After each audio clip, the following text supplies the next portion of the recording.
हाय बच्चों, आज हम लोग 5.2 पढ़ेंगे। एक एक क्वेश्चन पढ़ेंगे। 5.1 में हम कंसेप्ट पढ़ा दिए थे, उसमें से कुछ क्वेश्चन बता दिए थे। यदि उसमें और भी डाउट होगा तो कंसेप्ट अच्छा से आपको समझ में आया होगा तो क्वेश्चन बना लीजिएगा। यहाँ देखिएगा, यहाँ का निम्नलिखित निम्नलिखित स्थानों को भरिए जहाँ एपी का प्रथम पद ए सार्वंतर डी और एनवा पद और एन है। तो आपको सबसे पहले एक कंसेप्ट समझ लीजिएगा। सूत्र होता है ए एन बराबर a plus n minus 1 B, जहां ए एन बराबर क्या होता है? अंतिम पद, ए होता है प्रथम पद, डी होता है सार्वअंतर और ए प्रथम पद डी सार्वअंतर एन होता है पदों की संख्या जितना पद है। यह पूरा सवाल इसी सूत्र पर बनेगा, समझ लीजिएगा। ए एन बराबर a plus n minus 1 into d, जहां ए अंतिम पद, डी प्रथम पद, ए प्रथम पद, डी सार्वअंतर और एन पदों की संख्या, जितना पदों की संख्या है वही होगा। यह सवाल जितना भी है पूरा इसी सूत्र पर बनेगा। इसको आप अच्छा से याद रखिए। अब यहाँ देखिए, अब बना रहे हैं।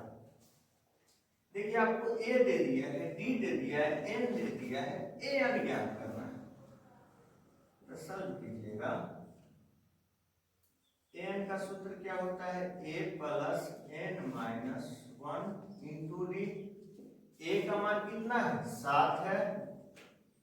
एन का मान आपको दिया है 8 माइनस 1 और डी का मान कितना हो जाएगा? डी का मान 3 हो जाएगा। 7 का 7 हो जाएगा। 8 में से 1 जाएगा 7 और 7 में 3 से गुना होगा तो 7 तरीके 21 और 7 कितना हो जाएगा? 28। यानी ए एन बराबर 28 आंसर हो जाएगा। यानी यहाँ आप खाली स्थान है 28 भर सकते हैं। आया समझ में? सेम प्रोसेस इसमें भी है। यहाँ भी क्या करेंगे? क्या कह दिया है? ए दिया है, डी नहीं दिया, इसमें ए एन 0 दिया है। एन सूत्र इसी पर बनेगा। सॉल्व कीजिएगा तो ए प्लस एन माइनस 1 डी होगा। एन आपको दिया है 0 तो 0 लिखिए। ए का मान कितना है? -18 लिखिए। प्लस एन आपको 10 दिया है, 10 दिया है -1। डी नहीं दिया है, डी ज्ञात करना है। यहाँ देखिए -18 इधर आएगा तो क्या हो जाएगा? +18। 10 में से 1 जाएगा तो कितना होगा? 9 इंटू डी यानी 9 डी। यह 9 गुना इधर आएगा तो क्या होगा? भागा में होगा। यानी 18/9 बराबर डी। 9 दूना 18 यानी डी बराबर क्या हो जाएगा? 2। क्योंकि डी बराबर 2 इधर से भी लिख सकते हैं, डी बराबर 2। या डी का मान कितना आ गया? 2 हो जाएगा।